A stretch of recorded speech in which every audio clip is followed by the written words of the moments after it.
Hello and welcome to Hand Splitting Cedar Shakes, a lesson for beginners. We're going to start with this 18-inch block here. It's still got its bark on it, and we're going to split this into hand split shakes. This is called the Froe, and it's just a big blade with a handle on it.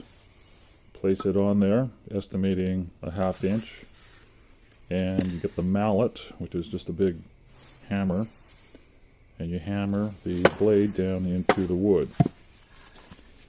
Turn it around, split off a shake, have a look at it. Still got the sapwood on there, so I'm going to split the sapwood off.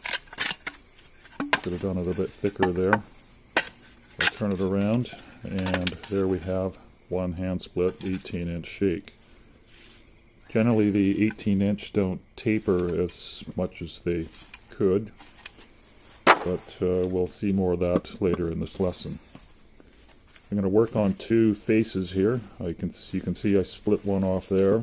So I'm going to turn it around to the other face, always going edge grain, which is 90 degrees to the growth rings. Place the froe, hit it with the hammer, turn it around, split off another shake. There it is. I'm going to split off the sapwood there again.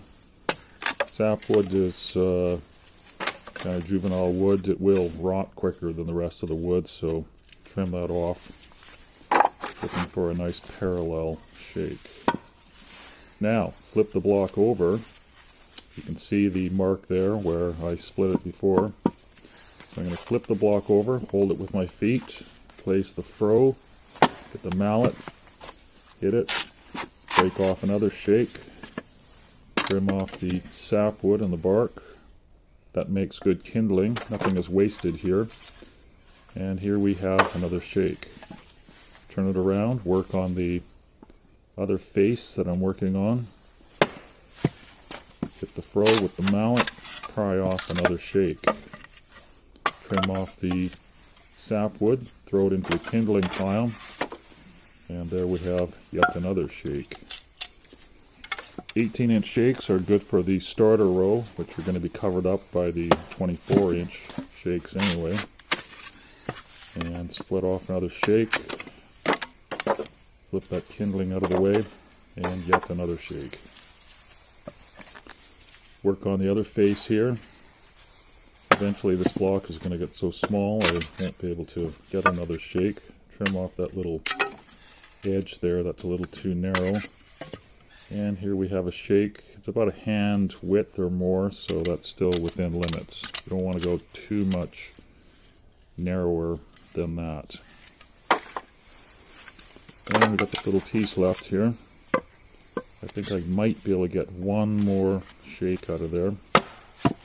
So I'll split that off and see what we get. Okay, now this one is a little bit too narrow, so less than a hand's width. I'm going to throw it in anyway. You never know, you might be able to use it. This little piece here, I'll cut it into kindling. Good for starting fires. Everybody loves kindling.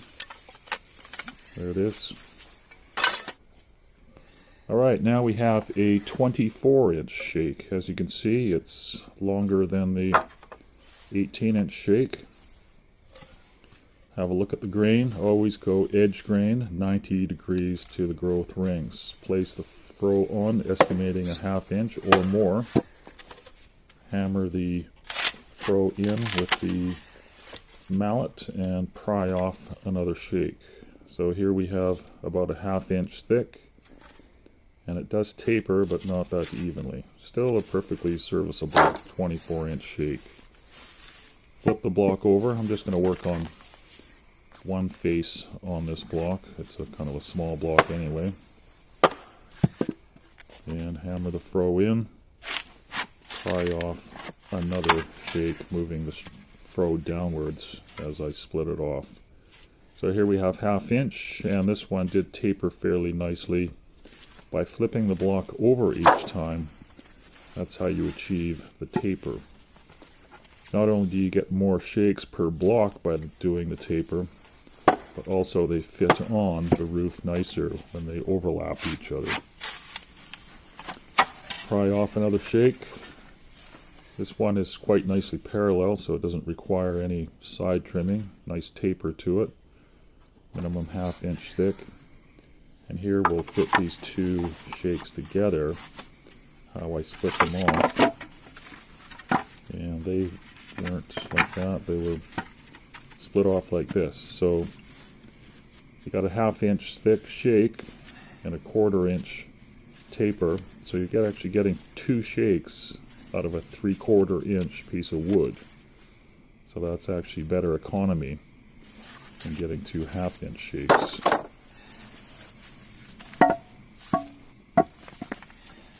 Okay, flip the block over, place the Froe on there, hammer it in, pry off yet another beautiful hand split shake. Bit of darkness in there, that's where you want to check to see if there's any cracking, but it's just a little wetter there than the rest of the wood. Okay, I'm getting close to the end of the block here, but I've got quite a few hand split shakes just from this one small block. Here we go, nice 1/2 inch, tapers down nicely, beautiful shake.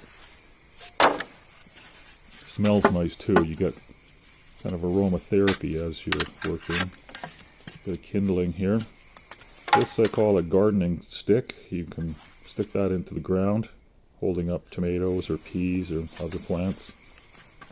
No use wasting it. And we'll try to get another one here. There we go. And yeah, I got 1/2 inch there. Didn't taper quite as nicely. Put that into the good ones.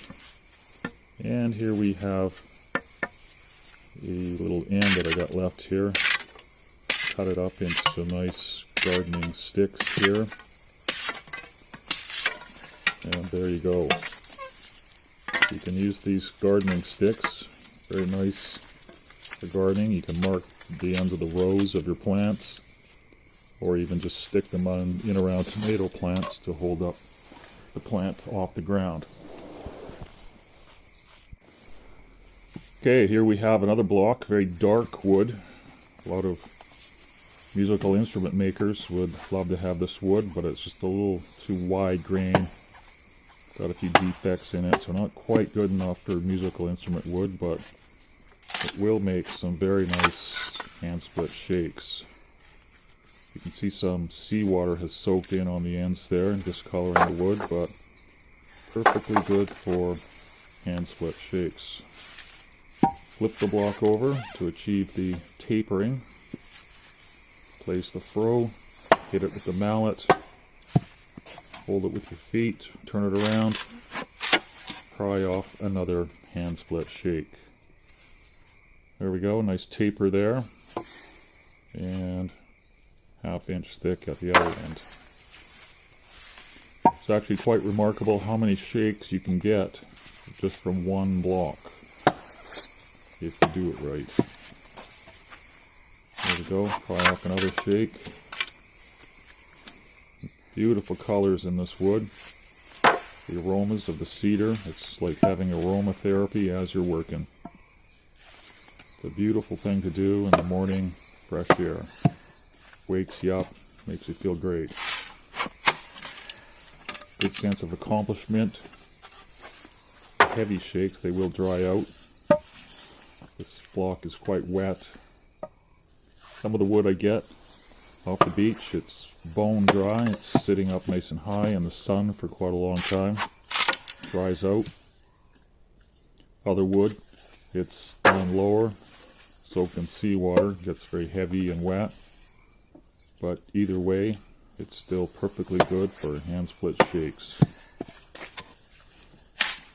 There we go, another shake. Beautiful shake. Nice color in that wood. Okay, we're getting close to the end of the block here now.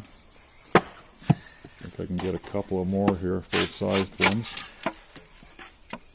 Okay, this one here, I'm going to have to trim it off for a little bit, not quite parallel. You want them nice and parallel, regular kind of width, so they fit nice together on the roof. Okay, one final one here I think I'll get. Might be turn out a bit narrower. See what we get here. Trim off this little edge here. And the kindling for the pile. Alright, this one here, see it's got this little kind of a knob there. That's going to cause problems when you nail it onto the roof. The next overlapping one will ride up against that. Trim that off so it's nice and flat there, nice taper. Another nice shake. Okay, let's see what we got left here. Oh, I might be able to get one more here. Put the Froe on, hit it with the mallet. Hammer it down, peel it off. This one here, let's see what we got. It's if I did trim it, it's going to end up a little too narrow, so I'll just put that into the secondary quality ones, which are good for dog houses and shed roofs, walls, different things. Not good enough for the premium quality one. Here's a bit more kindling. Alright, this is a yellow cedar block. About maybe 5% or less of the cedar that I encounter on the beach is yellow cedar, which grows at higher altitudes, usually 2,500 feet and above, except in one place, strangely enough, in northern Vancouver Island. But this has come a long ways to end up in my hands here. Probably helicopter logged, brought down to the ocean in a truck, put into the water, towed across the sea. It slips out, ends up on the beach. I get it, and here it is. So it's made quite an astounding journey to end up here as a yellow cedar shakes. Most of the yellow cedar shakes, it's kind of stringier wood. It's a lot structurally sounder, a lot harder, stronger. But it still does make pretty nice hand split shakes. A lot of the yellow cedar does not split flat like this. It's all kind of corrugated and stringy. But this block, for some reason, is actually quite nice. There we go. Another yellow cedar shake. It's nice to put yellow cedar shakes around the edge of your roof. Being stronger, you put a ladder up against the edge of your roof. It's going to be a lot stronger, or maybe a small tree might strike your roof. Flipping the block over to achieve the taper. Hammer the Froe in. As you can see, it's a little harder to hammer the Froe in here. Put my foot up against there for extra prime power.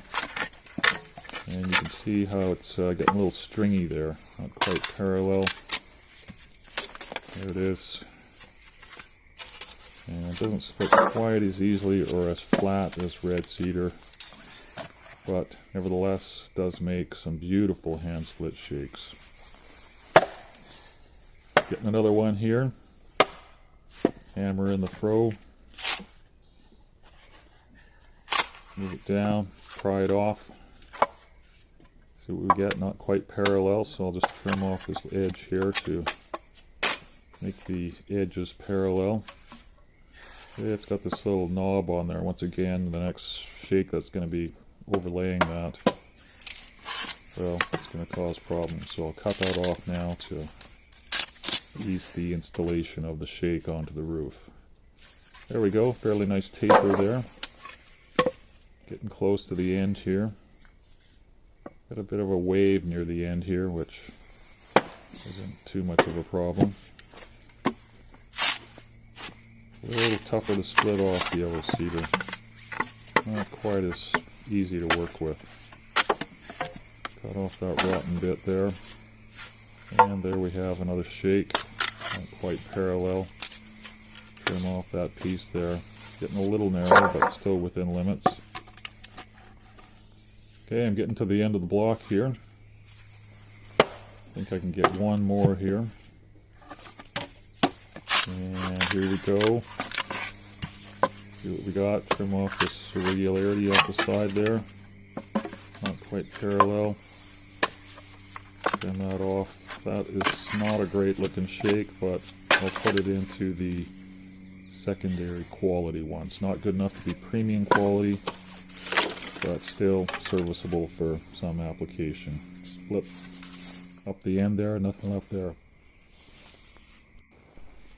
Okay, here's another little bit of an oddity here. Every once in a while you encounter a burl on the outside of a tree, which is sort of a growth, like a big wart on a tree. A tree disease, I guess you'd call it. And what you can do is make hand split shakes up until you reach the edge of that burl. And then you might be able to get yourself some what I call spoon wood. Got kind of a natural dish shape to it, and it makes for very easy and fast carving of spoons. So here I'll try to get one out of there. You can see the spoon shape there. I'll try to get a spoon off of there. Just square it up here a little bit first. Some of them you can split off, you know, several spoons off of one burl. Sometimes you only get one or two, so we'll see what we get here. Okay, there it is. So you can see the spoon shape of the inside of the spoon, the outside the spoon. I'll just trim off the edge here a little bit. And there we go. So as you can imagine, if you could carve a handle in there, carve off the end there into the end of the spoon, a nice little handle there, and you'd very quickly